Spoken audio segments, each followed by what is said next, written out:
The Black Stars, they've become a puzzle, a major puzzle that we need to attempt to solve. When this new GFA administration started, or they took over, they had a slogan, bring back the love. And the love was to get us to a place where we begin to love the Black Stars again. Because really, Ghana football is all about the Black Stars. In fact, to a very large extent, sports in Ghana was about the Black Stars. Sports was Black Stars was sports. We pumped a lot of money into the Stars, and they brought us unity. It is the one thing that we can all unite around. The politics that divides us, the economic challenges that we face as a country. When the Black Stars play football and they play well and they win, we tend to forget our concerns, our worries, our political divide, the things that divide, and we come together. So each time the Black Stars fail us and they break our hearts, it is a major deal. And that is why you've seen videos emerge from the tournament of very disappointed, angry supporters who have actually besieged the hotel where the players are sleeping and accosted them. Some of them attacked them. One person had actually been removed from the hotel. There are reports that he's been arrested. We'll go live there, speak to my colleague who is there for us, what really happened, because really it comes down to solving this puzzle. It's a puzzle that we've been scratching our heads over for a long time, and it's not getting any better because we lost against Cape Verde. So let's talk about the Black Stars, right? It is a new year, same old Black Stars, but we have 2 more games. If we perform, we possibly stay. But this is the story. We start, obviously, many people said, don't underestimate any team now on the continent. And we're seeing that in this tournament, right? Cape Verde has told us that. We saw how Mozambique played against Egypt. Egypt were the favorite. Before a ball was kicked, was one of the favorites. And I'll show you that permutations in terms of which teams are seen as the favorite teams in this particular tournament. And Egypt is one of them. And of course, they struggled against Mozambique. Here we are at the bottom. All isn't lost just yet, but it's the first game against Cape Verde we're supposed to win. We are the Black Stars. This is Ghana. What we do is to play football. If we can't do anything at all, we can kick a small round ball around and do it with flair. That's why people love the Black Stars. And here we stand with 0, going into a match that now becomes a must-win against the Egypt side that we've struggled to beat in the past. So that's why many people are concerned about this. But then you look at it. Look at the match now that, of course, we lost this. And then the Egypt versus Ghana is going to be a major one indeed. Then Mozambique versus Ghana. So these 2, we must win one. And then now we're now going to be starting doing all the permutations about, what is our faith wouldn't be in our hands anymore. But it is possible, right? What would it take to solve this puzzle? To get this team to a place where they can play football like we know they can. Is it a coach? Is it the players? Is it the management around it? Is it the politics around it? What is it? We just simply do not have the men anymore. We'll get into that and analyze it a bit more, right? But another increasingly very worrying trend when you begin to dissect the Black Stars problem over the last 5 AFCONs is that we are getting increasingly worse over time. One AFCON after the other, we don't get better, we get worse. So let's go back to 2013. We were 4th. And then we did great in 2015. We were runners-up, right, under Van Grant. That was good. We actually nearly won that particular tournament because, of course, we were runners-up. And in 2017, we are back to 4th. And then you think, okay, when Van Grant left, there's a reason why we brought in one of our own, okay, see up here, only for us to be kicked out in the round of 16. And then you go to 2021, group stage is where we go out. Worst performance yet in last 5 AFCONs. Now we are facing the possibility again that we may be kicked out of the group stage again because of the way we started, right? So clearly, we haven't been doing something right over the last 5 AFCONs. If you take out 2015, for example, you have 2017, 2019, 2020, incrementally, we've been underperforming. And we've been incrementally getting worse when it comes to our standing in the game on the continent as we've seen it in these AFCONs. Fourth, round of 16, group stage, just not good enough. And we're seeing this play out again this year. But of course, we have 2 more games, as I've said, and so all isn't lost. And yet you look at the permutations according to Opta, right?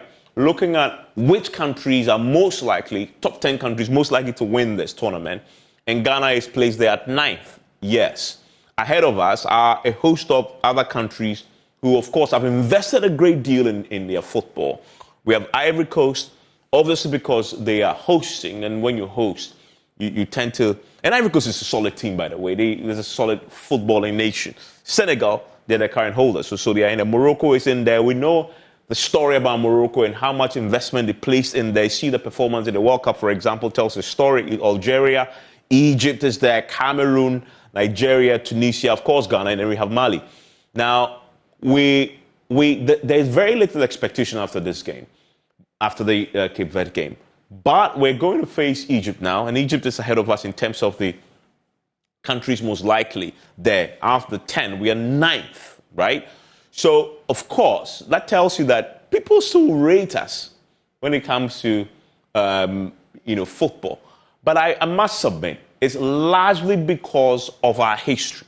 And we've been talking about this history as long as I've been a kid and I've grown up into an adult about how Ghana in 1982 won the last AFCON, and we've been looking forward to our 5th one. And this history is tired now, right? But if you look at it, Ghana has won only one of our last 10 matches at the AFCON, which is shocking when you begin to look at the statistics. We've drawn 4, we've lost 5, we've won 1 in the last 10 matches we played at the AFCON. Just pause for a second and think about that start. It tells you quite a bit about our failings as a national team. And we have some good players. Of course, Kudus is possibly our brightest star. He's injured. As a result, he's not playing yet. He's not well, from what we understand. Playing very well for West Ham. You have Arsenal's Partey, by the way, who also, as we know, has been injured. Of course, as for Tariq Lamptey, even for Brighton, he's been struggling to get in there. But if we have him back, say, does that change much? We'll get to analyze that. But that stat here is a very startling one indeed. 1 of 10 matches we've won in the AFCON. In the last 10 matches that we've played, we won only 1. We've drawn as many as 5. We've lost as many as 4. We've lost 5. That for me isn't good enough, and something must change here.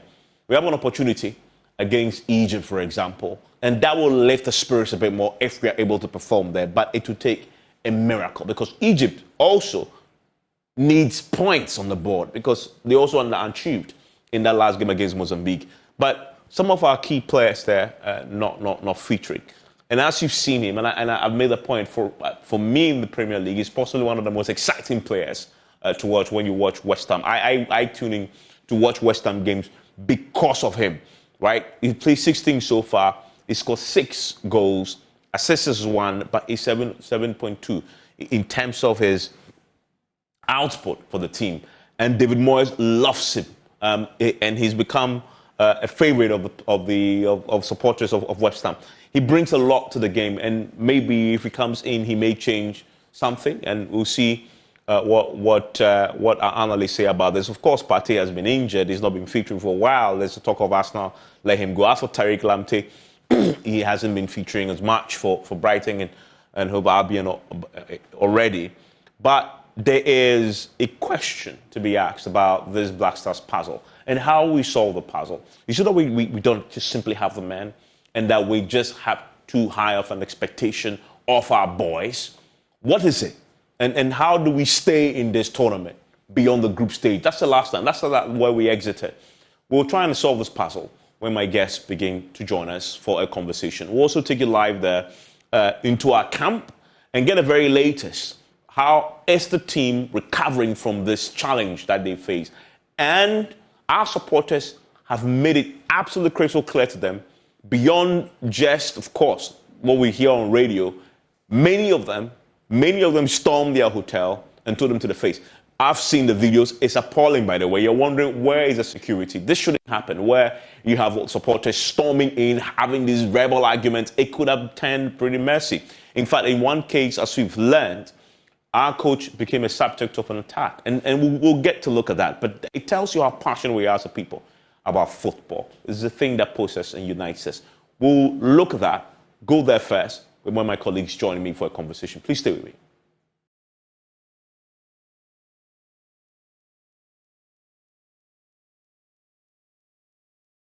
And PM Express is always brought to you by Syntex Tanks. It is strong, it is tough. Our Lomo bitters experience greatness in every moment. Ghana AIDS Commission also. And no matter your water needs, Syntex Tanks has it all. Syntex Tanks is first introduced the double-layer tank, and now you can have as many layers as you want.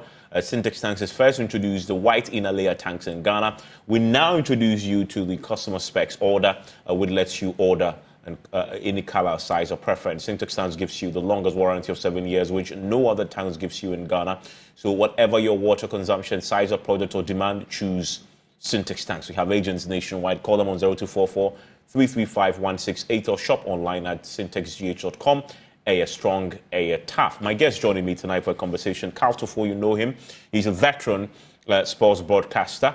And he has, of course, a lot of thoughts to share on this. And he possibly witnessed when we've last won the AFCON. We've seen another Black Stars play the first game, and the concerns that we may just be exiting again at the group stage. How do we fix that puzzle and solve it? Also joining me tonight, it's my colleague, Muftau Nabila, who's actually there for us tonight in the Black Stars camp. I'm grateful that he can join us. Jerome Otri, you know him. He's a former editor of the Kotoko Express, follows the Black Stars very keenly. Henry Asantuchu will also join us. He's with the head of communications at the GFA. Oh, he joins us now, actually. Thank you, Henry. I'm grateful to have you join us, Henry. In fact, Henry, I want to start with you. I mean, I want to get a sense of the mood in camp tonight on the back of that defeat that we suffered at the hands of Cape Verde. Good evening, Evans. Thanks for having me. Yes, obviously on the back of that defeat last night, there was a great disquiet among the players when we boarded the bus from the stadium to the hotel. This morning, there have been a series of meetings between the technical team, the playing body, the management team. We met at different times, to look at what to actually do in order to go into the next game with a highest level of concentration and also a very good spirit in order not to crash out of the competition in the first round. The players believe it is possible. Management also believe it is possible. Not long ago, they had their dinner. As we speak, they are in another meeting. Normally, what we do is after every training session, the technical team meets with the players to review their performance in training. So as we speak, they are in a video meeting looking at how they fared after the first day of training following last night's defeat. We will continue to train tomorrow, also train on Wednesday, and attach the necessary importance and the highest level of attention that we can give to the game in order for us to win. If it is about losing first matches and going all the way in competitions, it has happened before, Even in 2005, the last time we got to the final of the AFCON, we lost our first game, yet we were able to make it to the final after beating Algeria in our second game. We beat South Africa, we beat the hosts, Equatorial Guinea, in the semi-finals 3-0, and then we made it to the final. Unfortunately, we lost to Ivory Coast. So the senior players in the team who have that experience have been sharing it with some of the new players. Remember, Jordan was in that team, Richard Ofori was in that team, Andre Ayew was in that team. And so they've got loads of experience. And anytime there is an opportunity, Daniel Amate as well. So anytime there is an opportunity, they try to share that story with the young lads who, are new to the team and haven't had that experience before. So we are okay. Yes, it is a worry that we didn't play well. It is a worry that our performance was not up to the standard of Ghana. The team chemistry, cohesion, the telepathy, the stamina level have all been questioned. But these are things that are already known to the technical team, and I am sure that between now and Thursday, when we go for our next game against Egypt, they will work on all the flaws in order to give us a good result. Let me ask you about the videos we've seen that had gone viral about fans storming the hotel. I've seen some of the videos, pretty worrying. What from the GFA point, what do you know? What happened? First of all, Evans, let me mention that the hotel is not blocked from fans. We occupy the second, third, and fourth floors of the hotel. Now, the hotel is an 11th floor hotel. What it means is that 5th, 6th, and 7th is occupied by our brothers from Nigeria, and the rest of the floors have been given to guests. So it's not as if it is an exclusive Black Stars hotel. What that means is it's open to the public. People come in here for their workouts. People come in here for their meal, lunch, dinner, supper, what have you. So you cannot say that we should stop people from accessing the facility. Mm-hmm. What happened was that after the game, we spent a little over an hour at the stadium for players to take their shower, for the coaches to go through the mandatory post-match, blah, blah, blah. And then we got to the we got to the hotel late in the night. It was after 11 p.m. Then a fan who had made his way to the lobby saw the coach coming from the main entrance. So he got off from his seat and tried to approach the coach and told the coach that results have not been good since he took office. He is not, some of the words are not palatable. They are not words I can say on TV. But in a nutshell, all he was trying to say is that if you cannot improve the situation, then leave the job. Okay. So he tried making walking towards the coach. That was when the security detail attached to the team immediately whisked him away. When they took him off the way of the coach, he descended down and went to the dining area. Unfortunately, his players were with him. So the players took the fight and they confronted the gentleman. Then the security man on duty also went to him and accosted him and moved him out of the hotel premises. They took him out. There was no arrest. I don't know what happened at the main entrance. And later, he was driven out. I saw him stop a taxi and he left. And since last night, he hasn't made his way to the hotel again. As we speak, the security detail here have changed their modus operandi in terms of how they receive guests. Thorough search is made at the entrance. You take your phone and your bag or whatever through a scanning machine before you are granted access to the facility. So it is not true that he made physical contact with the coach. It was a verbal altercation. Later, they took him away, and that ended the scenario. We have met the coach this morning. The leadership of the FA met the coach to assure him of our continued and undiluted support. We told him that he has our support and he should focus on the 2 remaining games in the group. We believe that it is possible for us to win those 2 games and make it to the next stage. So, in summary, that is exactly what happened at the team hotel last night. Okay, and Muftao, you've been with the team also. What's your own assessment of the team as we speak tonight? We've had a great deal of detail from the GFA Director of Communications, but as far as this fans' reaction is concerned. Yes, Mustafa? Yeah, Evan. So, just as narrated by Henry Osatichu, it is exactly the information I had at about 11 p.m. yesterday. In fact, I was still at a media tribune when I had a phone call about the incident that happened at the Black Stars Hotel. And I got to my hotel around 12:30 to 1 a.m. and I'd seen that the story was going viral. And that was when I also came out with a story that said that no, indeed, an incident happened at the Black Stars Hotel where a fan tried to make his displeasure known to the coach. Like Henry mentioned, some of the comments were unprintable, and it's not good to put them on television because some of them were actually mentioned to me because people who were present when the incident happened told me exactly what transpired. But as you can always tell, Evans, the first narrative always dominates the conversation. Maybe if I came up with a narrative just as explained by Henry Asentichum, the second narrative wouldn't have had an opportunity of flying like the way it did.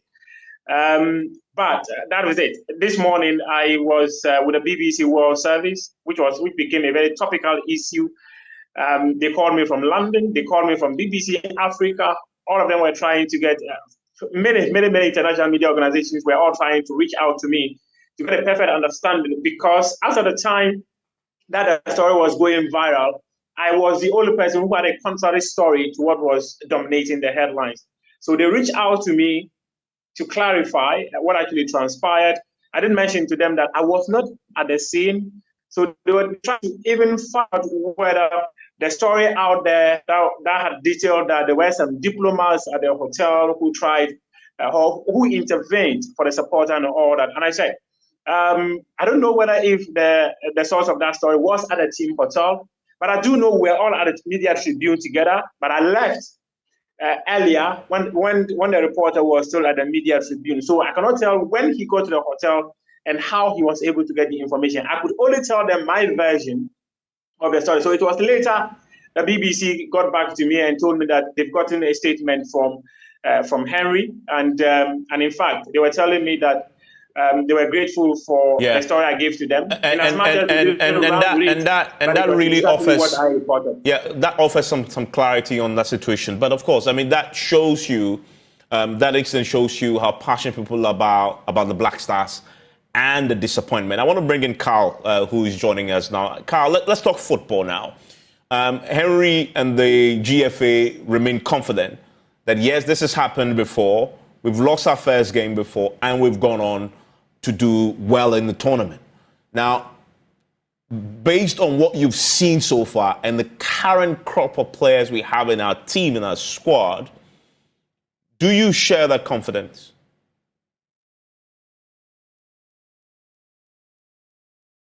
Hello, Carl. Please unmute for me. Carl, I can hear you. If you want to... Is it Solondo? Okay. Carl, can you hear me? Okay, we'll try and fix that challenge with Carl's connection. But I have Jerome. Jerome, that same question. You share that confidence? Not exactly. I am hopeful that football being illogical sometimes, we can defy logic and beat Egypt and possibly win the last game and progress. But I don't have absolute confidence. I leave room for a surprise. I leave room for the logicality of football to, visit Egypt and then hand Ghana some sweet victory.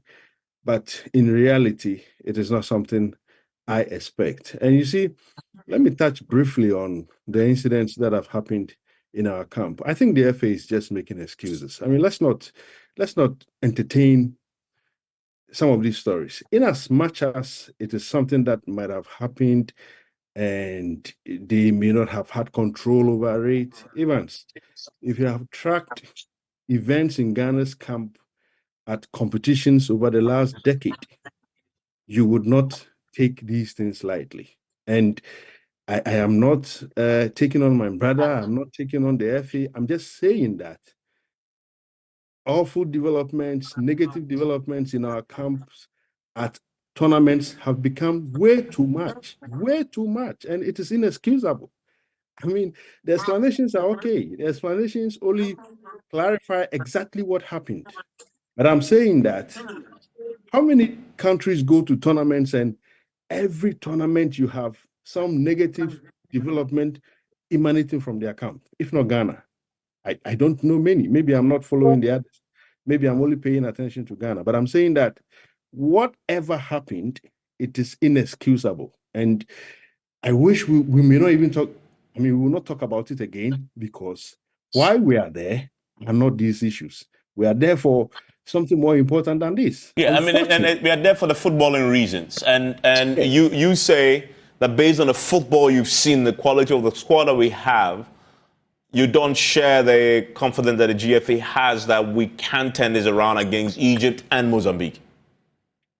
I am sure that we can do it, but I'm also looking at the reality of the situation. I mean, for where the FA people sit, you don't expect them to give the kind of vibes I am giving, because they must inspire hope. They must tell us something positive. But what we are doing is to look at the reality and say that it's okay to give assurances, but let us be real too.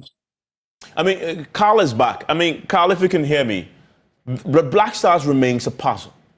What for you remains the key to solving this puzzle, based on what you've seen so far? That's one of the most difficult questions for any administration to do. But I have been having chats with people like Jerome, who now is somebody who knows a thing or two about leadership and governance. And I think we lack that in this country. I'm sorry. And this is not limited to the FA. It's a nationwide thing. We tend to go to tournaments, regardless of the planning, thinking that we have a divine right to be there. Yet we have absolutely no right to be there. You work at it to get to the level that you'll achieve. And I think whether we like it or not, it is imperative that we now start reassessing ourselves and stop this business of stating that, oh, we are one of the so-called heavyweights, so it will be fine. That's not the case. At the last time I checked, we were 11th or 12th on this continent. And that even tells you that when it comes to a tournament like this, you are not going to become a top seed. And because of something like that, it really must dawn on, and in this case, it's the authorities and it's the FA, that look, you've got to have a sober approach to things as far as the passion of the people is concerned. Yeah, I mean, but Carl, what is the Black Stars puzzle? Is it the quality of the players we have? We just don't have good enough players, or is it a coaching problem? I'll tell you one thing. In some cases, in times gone by, it's been the quality of players. In some cases, in time gone by, it's been the coach. But tell me, sincerely, the 2 goals that were conceded, could you attribute that to the coach? What do you put that down to? The goalkeeper fumbled them. For me, the goalkeeper fumbled them. And it left people with an opportunity. You cannot convince me that the coach told him, push the ball this way. Everybody knows in simple basic, and I'm not a footballer, I'm a journalist, but I know and I've heard players say it, and coaches say it. When you're saving, push it out. I'm fully fit to start the match, but his training has been good. He's been working very, very hard in training. He's been pushing very hard. What it is about ligament injuries is that you do not have to put a lot of pressure on that foot to be able to recover early. You need to rest as much as possible, and you need to also regulate your training schedule. So when he was returning from West Ham, because we have the scan report of the from the medical team of West Ham, the medical team of the Black Stars have been following it judiciously in order not to rush him, which is why he stayed out of yesterday's game. But he's back in training now. He's working very hard. He's back in full team training, and I am sure by Wednesday or Thursday he will be fine for the match. Okay, that's great news there. That's great update on Kudus. I want to bring in Songo, who's also joining us right now. Songo, if we are hopeful that we see Kudus back, will Kudus change anything for you?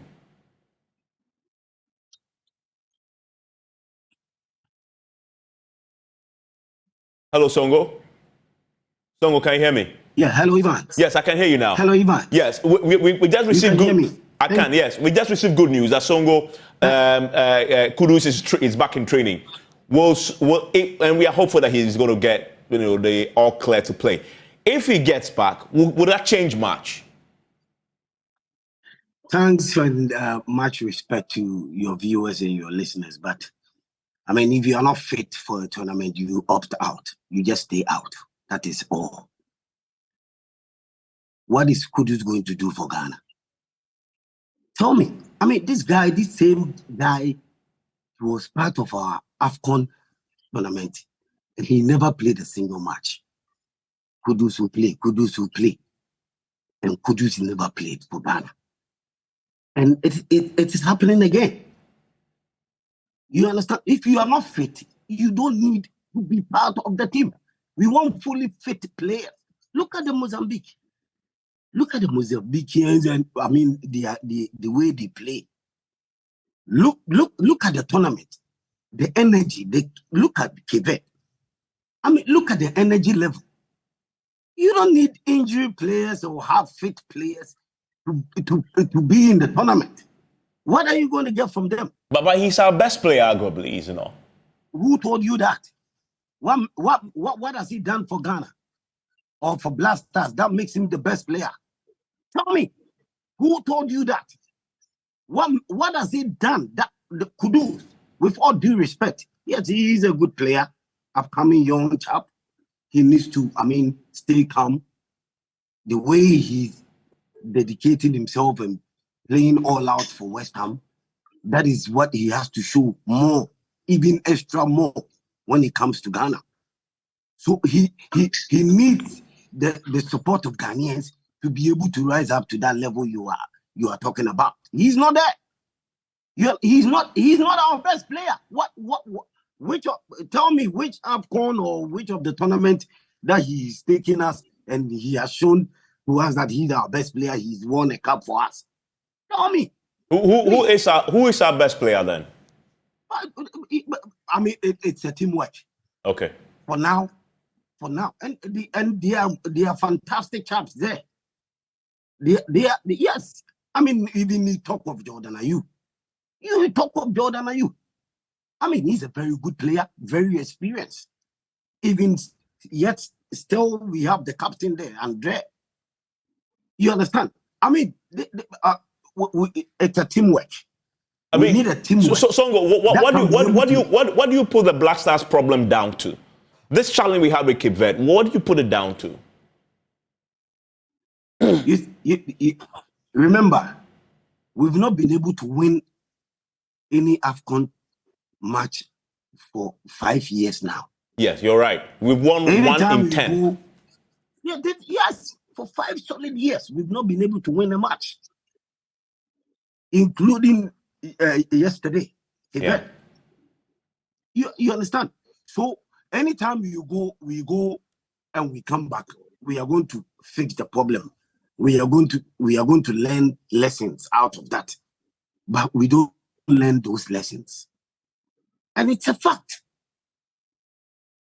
You listen to the communication director, my brother, how he's talking about the fact that somebody came over to the hotel to, attack the coach and how they dealt with it.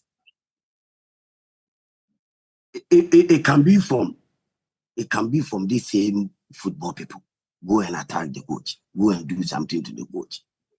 Oh yes, I'm saying they don't like the coach. Before the tournament, yes, we know the coach is not a good coach. We've seen him pursuing coaching the EPL in England or the English Premiership. We saw him one or two, but I mean, coming to Ghana, we thought we could get the best out of this coach, but we've seen that he's not the best. Yes. Before the tournament, they didn't want the coach, so they sent letter or whatever to the sports ministry asking them to get the coach out. Yes, so-called football people. Fine. Look at what is happening. And look at the way the communication director is explaining issues about, somebody attacking the coach. It's just a matter of, we know our coach is not good, but we are there. You need to help him. You decided to understand when you were asked that, support the coach, so we go for this AFCON. And you did that. You are there now. So what do? You have to make sure that the coach is safe, and at least you support the coach to be able to give us the best. But when you talk of our performance, my brother, it's not the best. This is not what we are asking for from the Blasters. Since Chris Hilton took over, there's not been any improvement out of our football, our Blasters. And we didn't want this coach to take us to AFCON, but we are there now. Now, what do? You need to help the coach to be able to select good players, position the players. But the GFA cannot interfere in the work of the technical team. Yes. You are not interfering, but at least you are helping the coach. You understand? This is a tournament.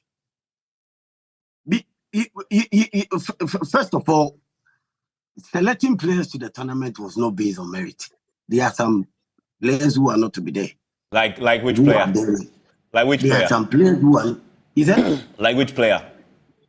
Oh, please. I don't need to mention this, but you watched them yesterday. And there are some players who have been with the Blasters for so long. They've been to tournament, this AFCON. But yet still, they've not been able to improve. There are some players who are not supposed to be there. They don't select players based on merit.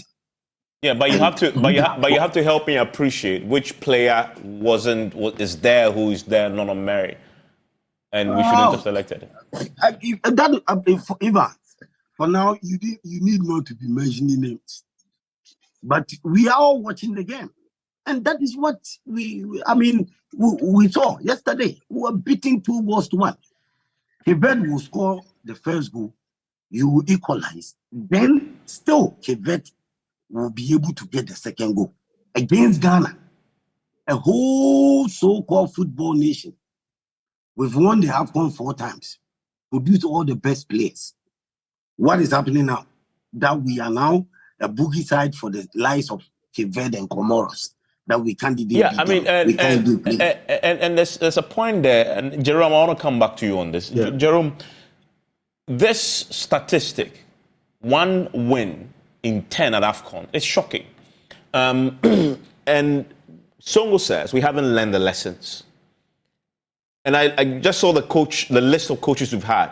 Some of them have impressive CVs, and they haven't delivered, right? Now we're seeing Chris Hughton struggle, and I honestly, sincerely don't see Chris Hughton beyond AFCON as our coach. I don't see it. I don't know if you see Chris Hughton continuing in that position. but he also hasn't performed. So what really is is it the management? Is it the coaching? Is it the lack of quality players? Because we're seeing the same old problems emerge. Yeah, Evans, it's a management problem. It's a leadership issue, and sometimes when you talk this way, people don't seem to get it. Let me start with the Kudus situation. Everybody on this platform knows what, including yourself, I mean, your good self, knows what happens when players are not fit for competitions or are not fit for matches.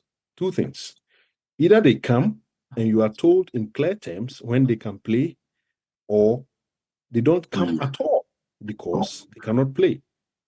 In our situation, we seem to be having a replay of what happened the last time. The only difference is that this time he is at the tournament. The last time he wasn't at the tournament. And we kept being assured that he will come. He never came. It doesn't usually happen. Just in fact, Mubarak Wakaso was there. Mubarak Wakaso was also there injured and never picked the ball. Okay, so I'm just saying that in Kudus' situation, we can have a clear communication as to what is happening to him, when he can join the team, whether or not he can play. It's a very simple, straightforward matter, so that you don't leave anybody in suspense. Let me put that issue aside. On what is happening to us, why we have not, done so well in the last 2 or 3 AFCONs, I am saying that it's got to do with how the Black Stars, the senior national team, is being managed. There's nothing more or less than that. What is wrong with the management? So what is wrong with the management starts from the state. It starts from the sports ministry. I do not think that as a country, we have clearly identified what we want to do with our senior national team. All that we've been doing is when it's time for tournaments and we are lucky to qualify or we are able to qualify, money is made available for them to travel. And that's all. There's no real plan as to what Ghana has been doing with the Black Stars, where we want to take it, even if we are talking about player quality. How are we nurturing players? Yeah, you make a point. I need to quickly pick Carl Tufor's thoughts and I'll come to Muftar. Carl, do you agree with that assessment? Well, he couldn't have said it any better, could he? Whether we like it or not, if the FA will get the praise when the team does well, and people praise them to the hilt when much against the odds they qualified for the World Cup against Nigeria, then the FA might be prepared to carry the can when things don't go right. So it's simply a case of you accept and you move on. But Jerome had probably summed it up. My worry, though, is that aside of the FA, if that's a problem, aside of the FA, do we really have the caliber of players that you can ooh and ah when you see them play? Do we have? Let's look at ourselves again. Do we? And I think the answer there for me is no. How many Ghanaians, with the exception, one of... Yes, Songo. Yes. What Carl just said.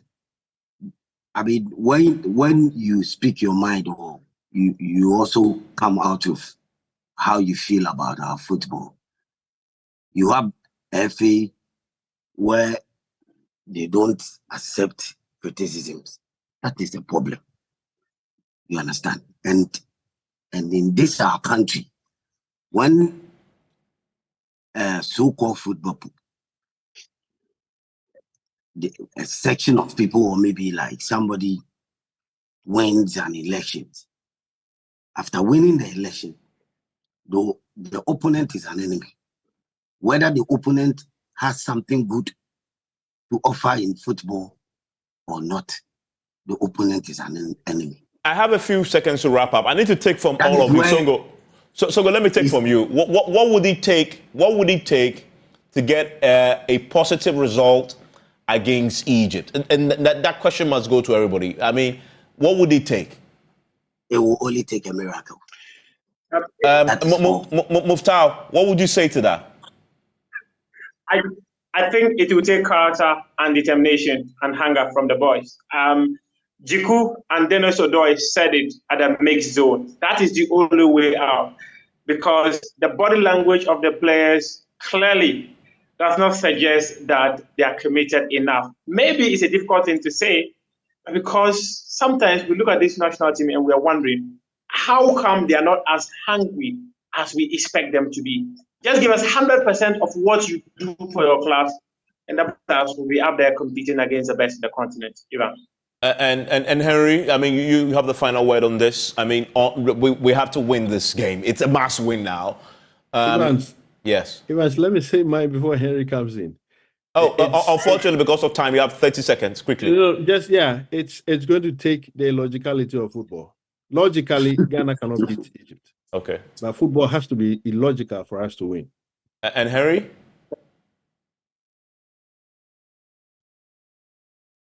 Well, I will say the odds are against us. All the factors enumerated are against the Black Stars. So it's as if there is no possibility going into the game against the Pharaohs. But what we know is that anything is possible. What we know is that the players must play above themselves in order to make it. And what we also believe is that with the right level of hunger and fighting spirit, we can do it. Wow. Luckily, we were in the stadium when Egypt were playing against Mozambique, so we saw snippets of it. We watched about 40 minutes of the second half, and so we have picked very valuable lessons from that game, and we are working towards getting a good game. In other words, we know what we are coming up against. Henry, thank you very much. Carl, Muftal, Jerome, Songo, great. Thank you very much. We look forward to that game, and let's hope for a positive outcome. A win, it's all we require. Enjoy the rest of the evening.